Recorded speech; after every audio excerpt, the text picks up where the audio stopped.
세상을 살아가다 보면 참 신비로운 일들이 많이 일어납니다. 우리가 생각하지 못하고 또 우리가 예상하지 못했던 수많은 일들. 그런데 여러분, 정말로 신기한 건 뭐냐면 우리가 믿음 생활을 하고 있다는 거예요. 우리 안에 주님이 함께 계시고 주님이 거하시는 삶을 살아가는 것. 인간은 본질적으로 죄로 가득한 삶입니다. 하나님과 떨어져 살아가는 것이 아니라 인간의 욕심대로 살아갈 수밖에 없는 삶인데, 우리가 하나님을 절대적으로 의존하며 살아가고 있다고 하는 것. 여러분, 이게 얼마나 신비롭고 복된 일이겠습니까? 우리는 그 믿음 안에 살아가는 자들임을 기억하시고, 여러분, 하나님의 놀라운 은혜 가운데 믿음으로 승리할 수 있는 우리 새생명교회 성도들 되시길 간절히 축원합니다. 내 안에 그리스도의 삶이 함께한다고 하는 건 실은 우리가 변화된다라는 겁니다.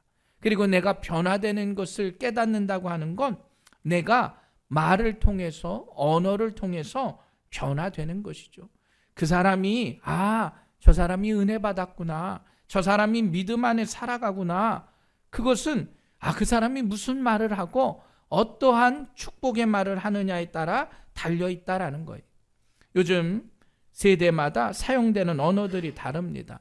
우리 MZ세대들은 우리가 말해도 잘 알지 못해요. 여러분, 꾸안꾸 뭔지 아세요? 꾸민 듯 안 꾸민 듯. 그지, 역시 잘 알아. 나 오늘 킹 받네. 무슨 말인지 아세요? 열받는다는 거예요. 화가 났다는 거예요. 그리고 또 말들을 다 줄여 합니다. 어제 현아한테 물어보니까, 여러분, 아할이 뭔지 아세요? 아할? 아이스크림 할인점. 그래. 아할 가자 그러면 어른들은 다 몰라. 민영이는 안 해요. 아이스크림 할인점. 예. 세대마다 쓰이는 언어는 다릅니다. 자신들의 감정을 언어에다가 표현하는 거예요. 여러분, 신앙의 언어도 마찬가지입니다. 그리스도인으로 살아간다고 하는 건 우리의 신앙의 언어가 달라져야 합니다. 우리가 말 하나 하는 것이 그만큼 소중한 거예요. 내가 믿음 안에 살아간다고 하면 우리 자녀들을 향한 우리의 언어가 달라져야 합니다.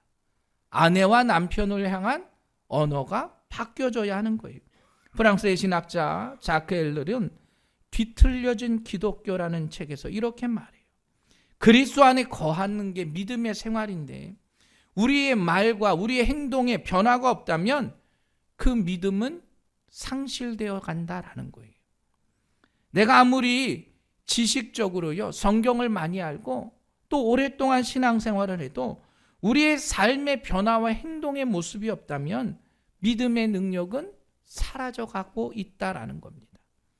여러분, 우리의 믿음의 능력이 사라지는 것이 아니라 여러분의 말 한마디가 더욱더 견고하게 예수 그리스도의 사랑을 전하는 우리 새생명교회 믿음의 성도들 되시길 간절히 축원합니다. 자, 오늘 본문의 야고보서는 예수님의 동생 야고보에 의해서 쓰여졌습니다.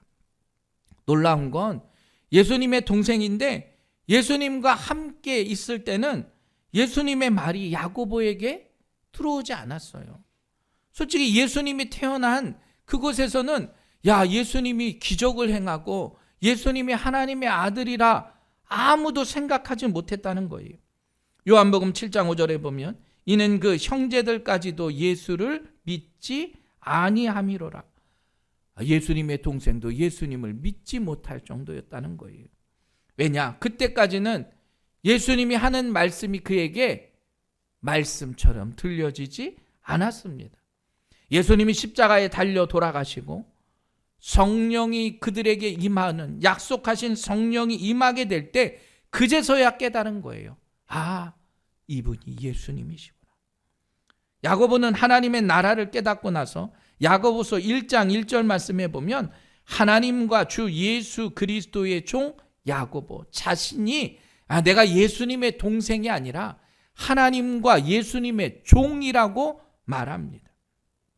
그제서야 믿음의 변화, 그 입술의 변화가 시작되었습니다.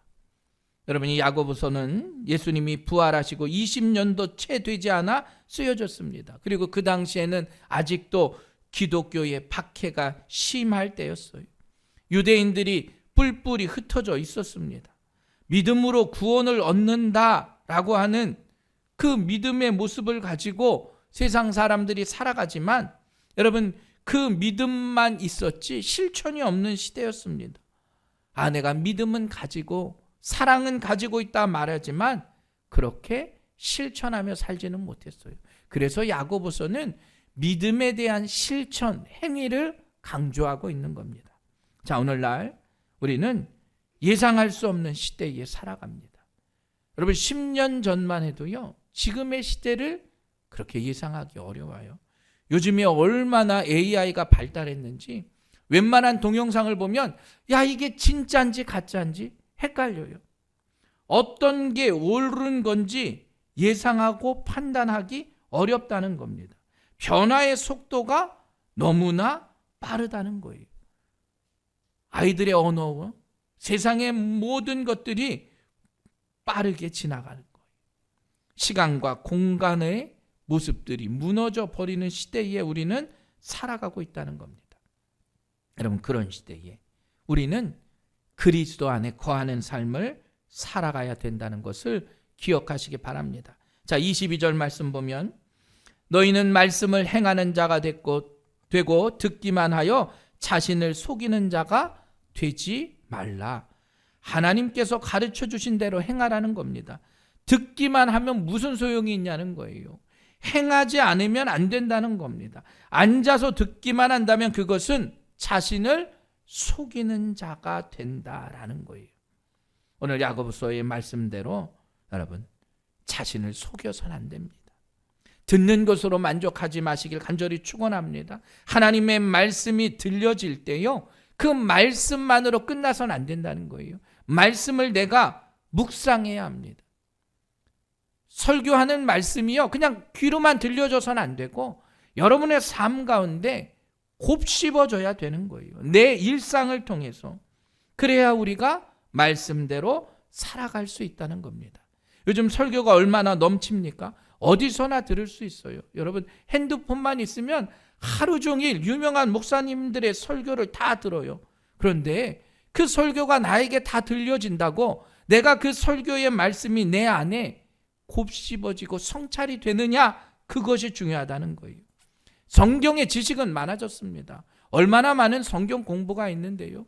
그리고 인터넷만 찾아봐도요, 성경의 지식은 우리에게 무한대로 들어올 수 있습니다. 그런데 그 말씀이 내 삶의 진정한 말씀이 되느냐. 귀도 즐거워요. 많은 것들을 내가 수준이 높아졌기 때문에 수준 높은 설교도 들어지는 거예요. 지식의 도구가 높아졌어요. 그런데 여러분, 그 말씀이요, 내 삶으로 들어와 내 삶의 변화가 되어야 진정한 말씀이 됨을 깨달으시길 간절히 축원합니다. 여러분, 예수님이 바리새인들에게 이야기한 것이 바로 그거예요. 예수님 뭐라고 말했어요? 독사의 자식들아. 여러분, 거룩하신 예수님이요, 어떻게 그렇게 막말을 하실 수가 있어요? 너희들 마음이 썩고 부패해서 너희에게 냄새가 날 정도다. 바리새파 사람들이 너희들 다른 사람의 얼굴을 잘 보는데 왜 너희 얼굴은 못 보느냐 말하는 거예요. 마태복음 7장 3절, 어찌하여 형제의 눈 속에 있는 티는 보고 내 눈 속에 있는 들보는 깨닫지 못하느냐. 보라, 내 눈 속에 들보가 있는데 어찌하여 형제에게 말하기를 나로 내 눈 속에 있는 티를 빼게 하라 하겠느냐. 외식하는 자여, 먼저 내 눈 속에서 들보를 빼어라. 그리 후에야 밝히 보고 형제의 눈 속에서 티를 빼리라. 다른 사람의 눈에 있는, 여러분, 티는 보는데 내 눈 속에 들보는 보지 못하는 거예요. 바리새라고 하는, 파리시라고 하는 건 갈렸다, 분리됐다라는 뜻이에요. 예수님이 그들에게 말한 건 너희 마음에 있는 죄를 먼저 보라는 겁니다. 여러분, 오늘날도 마찬가지. 우리가 믿음 안에 살아가면서 말씀 가운데 그 말씀이 선포될 때요, 이 말씀이 내 말씀이 되도록 내가 곱씹어야 합니다. 성찰해야 하는 거예요. 많은 사람들은 하나님의 말씀을 다른 사람에다가 비유해요. 그거 봐, 오늘 이렇게 말했잖아. 너 왜 그렇게 살아? 말씀은 그렇게 살라. 다른 사람에게만 손가락질 한다는 겁니다. 여러분, 하나님의 말씀은 나를 깨닫는 겁니다. 내 안에 죄를 먼저 깨달아야 합니다. 그래야 절실함이 느껴지는 거예요. 나의 마음을 지켜낼 실력을 믿는 것이 아니라 내 부족함을 깨닫는 것, 그걸 주님의 마음에 담아서 내가 말씀대로 살아갈 수 있게 되길 간절히 축원합니다. 그 말씀을 믿는 것, 그 말씀대로 살아가기를 다짐하셔야 해요. 얼마나 많은 말씀들이 선포되지만 많은 사람들은 그게 내 말씀이 아니라 다른 사람의 말씀이라 생각한다는 거예요. 자, 23절 말씀 봅니다. 누구든지 말씀을 듣고 행하지 아니하면 그는 거울로 자기의 생긴 얼굴을 보는 것과 같아서 제 자신을 보고 가서 그 모습이 어떠했는지를 곧 잊어버리거니와. 자기를 속이는 사람이 많아졌다는 거예요. 왜요? 불안과 두려움의 감정이 더 깊어지기 때문이에요. 사람들은 기대하며 살아갑니다. 여러분, 기대 가운데 살아가지만 우리가 코로나의 시대를 지나봤잖아요. 인간이 얼마나 연약합니까? 우리가 말씀의 거울 앞에 날마다 나를 비춰보라는 거예요. 누구나 실수하고 누구나 좌절하며 살아가는데 그 말씀의 거울을 내가 온전히 봐야 하는데 말씀의 거울을 힐끗 봐요. 그 거울 안에 있는 다른 사람을 본다는 거예요. 말씀의 거울에 다가가서 내 얼굴을 봐야 합니다. 여러분, 거울 보면 어떻게 해요? 아유, 여기 기미가 좀 깊어졌네. 그러면 뭐 해야 돼요? 돔이나 크림 바르셔야 돼요. 우리는 우리의 얼굴을 그렇게 지켜보잖아요. 말씀의 거울을 나를 비춰보는 말씀으로 봐야 되는데 힐끗 보면서 다른 사람의 모습을 본다는 거예요. 오류에 빠져버리는 겁니다.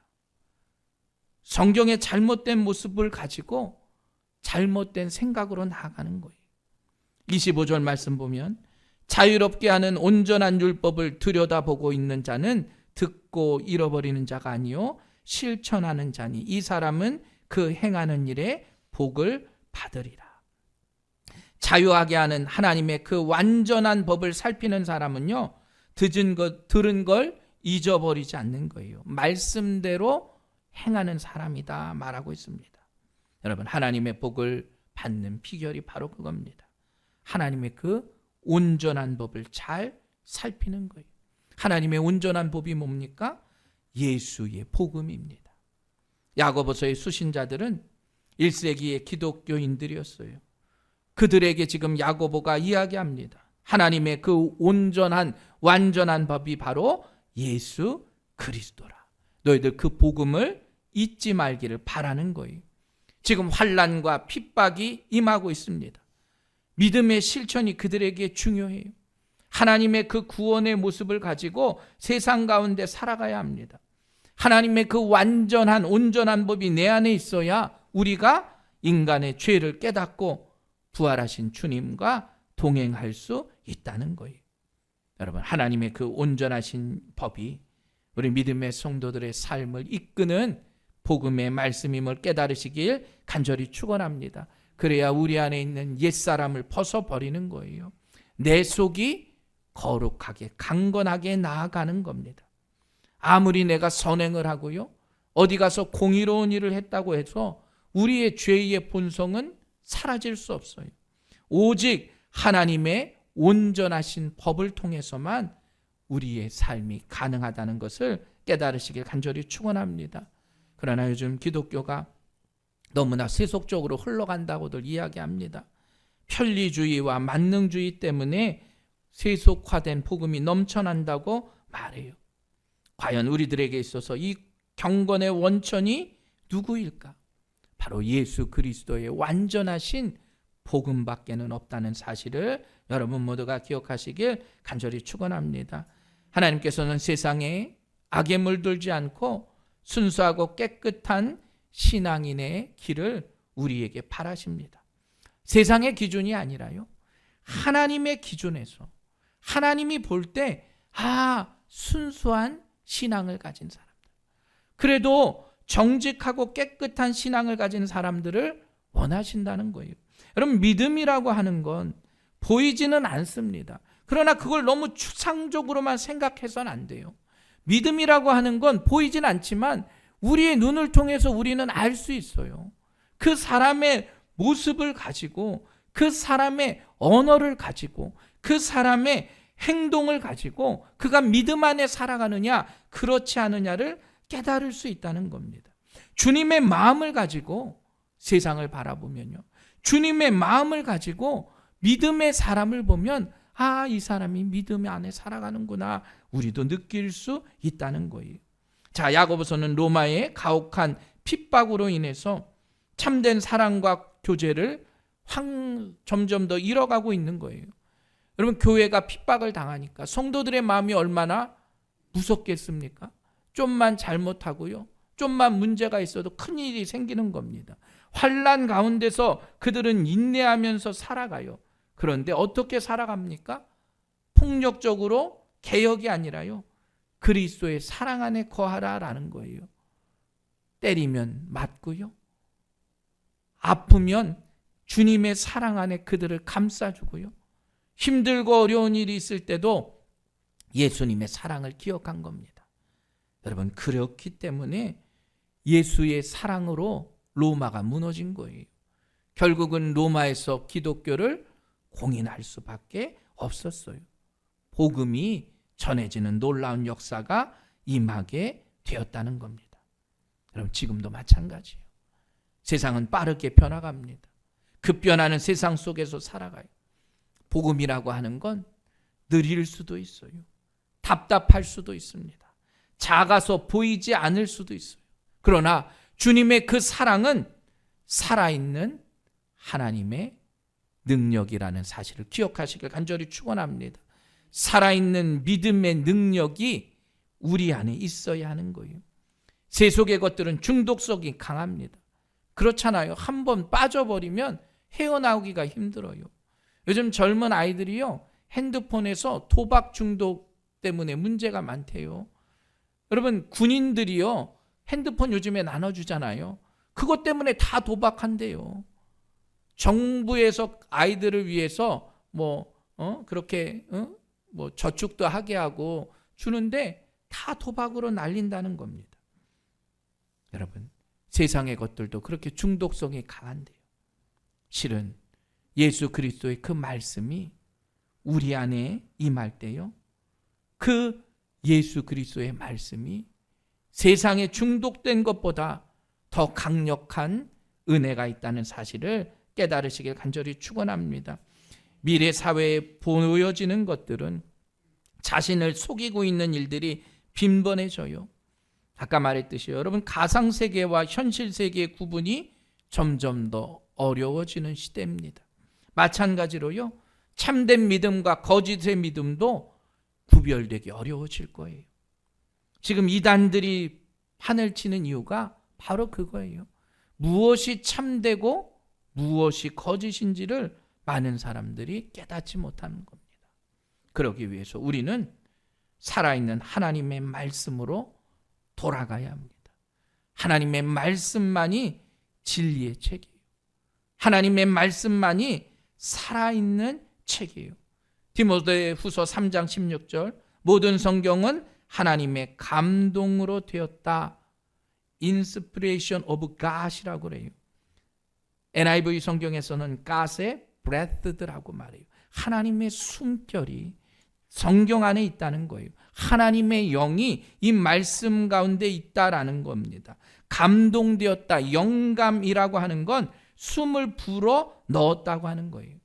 여러분, 성경은 실은 인간이 쓴 책입니다. 기록자는 인간이에요. 성경 구약의 39권과 신약의 27권 모두 다 인간이 쓴 겁니다. 그런데 BC 15세기부터 AD 1세기까지 1600년에 걸쳐서 한 40여 명의 저자가 성경을 썼어요. 때로는 모세가 우리가 잘 아는 창세기, 출애굽기, 레위기, 민수기, 신명기, 또 마태복음은 마태가 쓰고요. 사도행전은 누가가 쓰고요. 로마서는 바울이 썼습니다.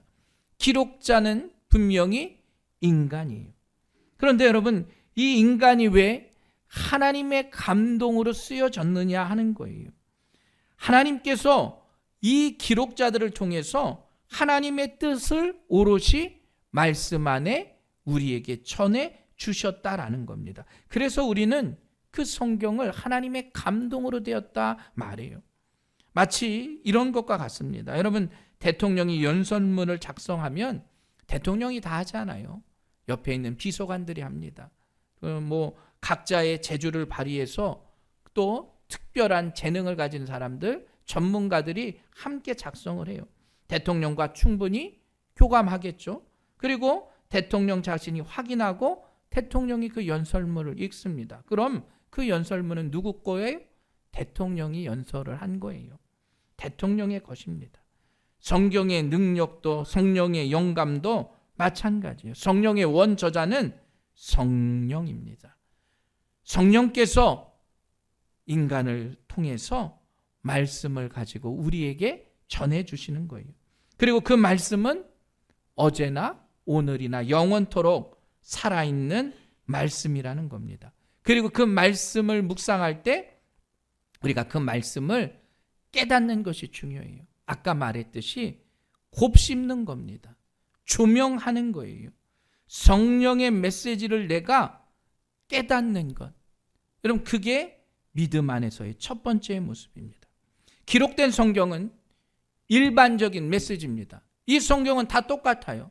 누구에게나 동일합니다. 그런데 여러분, 성령의 깨우침이 있을 때 이 일반적인 말씀이요, 일반적인 메시지가 나에게는 개인적인 메시지가 되어야 합니다. 성령의 말씀을 우리가 하나님 대하듯 해야 하는 이유가 바로 그거예요. 여러분, 성경이 우상은 아니잖아요. 그래서 옛날에는 말씀을 막 빠진다고 이렇게 들고 다니셨어요. 그럴 필요는 없어요. 그러나 우리가 성경을 읽고 하나님을 만나는 기대는 나에게 있어서 개인적인 메시지가 되어야 하는 거예요. 주의 제단에서 선포되는 말씀이 여러분이 다 똑같이 들려지는 말씀입니다. 일반적인 메시지예요.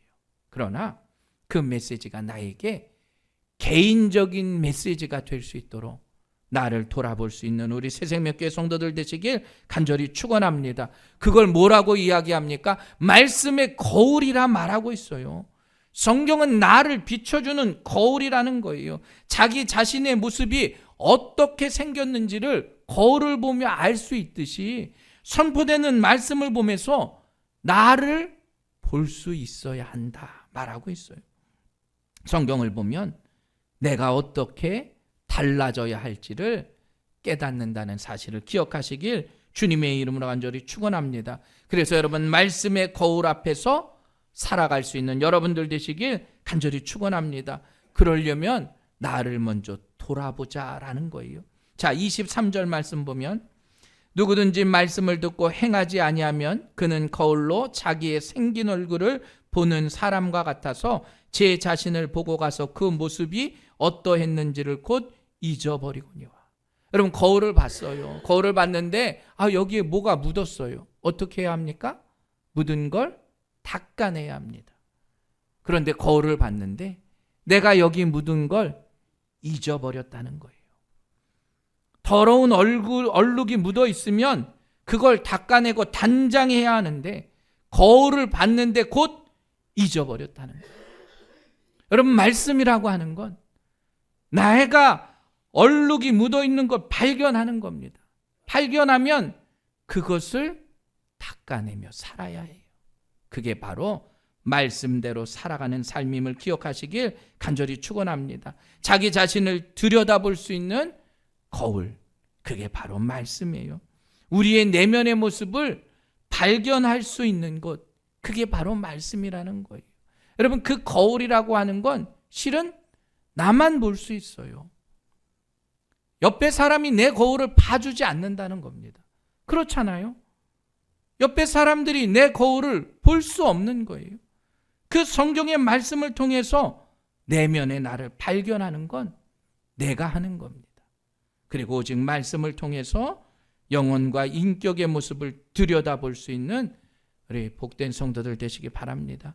그래서 히브리서 4장 12절에 말해요. 하나님의 말씀은 살아있고 활력이 있어 좌우의 날선 어떤 검보다도 예리하여 혼과 영과 및 관절과 골수를 찔러 쪼개기까지 하며 또 마음의 생각과 뜻을 판단하나니.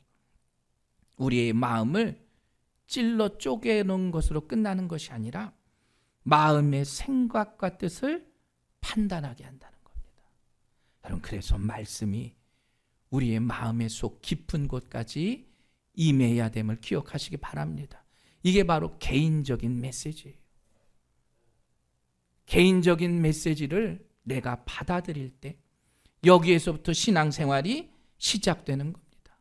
그러면 뭘 알겠습니까? 내가 죄인인 줄 깨닫는 거예요. 개인적인 메시지가 내 안에 임할 때 죄사함의 은혜를 고백하는 겁니다. 내가 아직 죄성으로 살아가는 사람이지만, 나는 죄인이지만 내가 변화될 수 있도록 시작되는 말씀의 기초가 여기서 나오는 거예요. 바리새인의 문제가 뭐였습니까? 성경은 많이 알아요. 예수님보다 더 많이 알 수도 있어요. 그런데 거울을 보면 나를 보지 못했다는 거예요. 남을 판단하는 잣대로 성경을 사용한 겁니다. 자신을 들여다보는 거울로 사용하지 않았어요. 나는 보지 못하니까 나는 깨끗한 줄 안 거예요. 다른 사람의 더러움만 보게 된 겁니다. 여러분, 거울로 나를 볼 때 즉시 닦아내야 합니다. 외모에 관심이 많아서 더러운 게 아니라요, 내가 그것을 보기 위해서 노력해야 합니다. 선포되는 메시지는 똑같아요. 일반적인 메시지. 그러나 그 메시지가 나에게 개인적으로 올 때 말씀의 거울을 보고 내가 깨달을 수 있게 되는 거예요. 여러분, 제자들도 실은 알지 못했습니다. 바리새인들도 깨닫지 못했어요. 예수님이 십자가에 달려 돌아가실 그때 사도행전 2장 37절에 보면 그들이 이 말을 듣고 마음에 찔려 베드로와 다른 사도들에게 물어 이르되 형제들아 우리가 어찌할까? 예수님이 십자가에 달려 돌아가시고 예수님의 제자들이 그들에게 이야기해요. 야, 너희들이 십자가에 달린 그 사람이 우리의 구주 예수님이다. 그들이 그때 마음이 찔렸다는 거예요. 야, 우리가 어찌할까? 회개하고 세례를 받고 그래서 예루살렘 교회의 부흥이 시작되게 된 겁니다. 성경을 통해서 나를 발견할 수 있는 여러분들 되시길 간절히 축원합니다. 그리고 여러분, 내 안에 있는 모습들을 발견하면 얼굴을 바로 깨끗이 씻는 거예요. 실천해야 합니다. 자기만을 위한 것이 아니라 믿음에 있는 내 마음의 상태가 바뀌면 내가 변하는 거예요. 나무는 열매를 보고 알 수 있습니다. 그리스도인도 마찬가지예요. 행함이 없으면 소용없습니다. 행함으로 의롭다함을 받는 것은 아니지만 행함을 통해서 우리가 그리스도를 향해서 나아갈 수 있다는 거예요. 오늘날 그리스도인들이 욕먹는 이유가 실은 이겁니다. 우리가 세상 사람들보다는 달라야 합니다. 세상 사람들보다는 더 사랑이 넘쳐야 합니다. 세상 사람들보다는 더 참아줘야 합니다. 세상 사람들보다는 바른 말과 사랑의 언어를 전해야 하는 거예요. 우리도 마찬가지입니다. 늘 믿음 안에서 주님이 주신 말씀을 사모하며 그 말씀을 온전히 실천할 수 있는 우리 새새벽교회 성도들 되시길 간절히 축원합니다. 말씀대로 순종하는 건 실은 의무가 아니라 특권이에요. 그리스도인만 할 수 있는 특권. 여러분, 그게 의무가 되면 억지로 하잖아요. 그러나 특권이라고 하는 건 나에게 주어진 특별한 권리입니다. 여러분, 사랑이라고 하는 건 부모가 자신에게 주는 건 당연한 거예요. 그잖아요? 그건 그냥 자식이기 때문에 받는 특권이에요. 근데 우리가 전하는 사랑이요, 특권이라고 생각하십시오. 다른 사람에게 마치 부모가 자식에게 주어지는 특권임을 기억하시고, 여러분 오늘도 우리의 인생의 길에서 성령의 도우심으로 나아갈 수 있는 여러분들 되시길 간절히 축원합니다. 여러분 거울을 하루에 몇 번 보세요? 오늘도 보고 내일도 보고 밥 먹고도 보고 내 얼굴을 확인합니다. 우리의 영혼의 삶을 말씀의 거울로 비추시고 말씀의 거울을 보면서 나에게 주시는 메시지를 기억하며 회개하고 실천하고 기도할 수 있는 우리 새생명교회 믿음의 성도들 되시길 주님의 이름으로 간절히 축원합니다.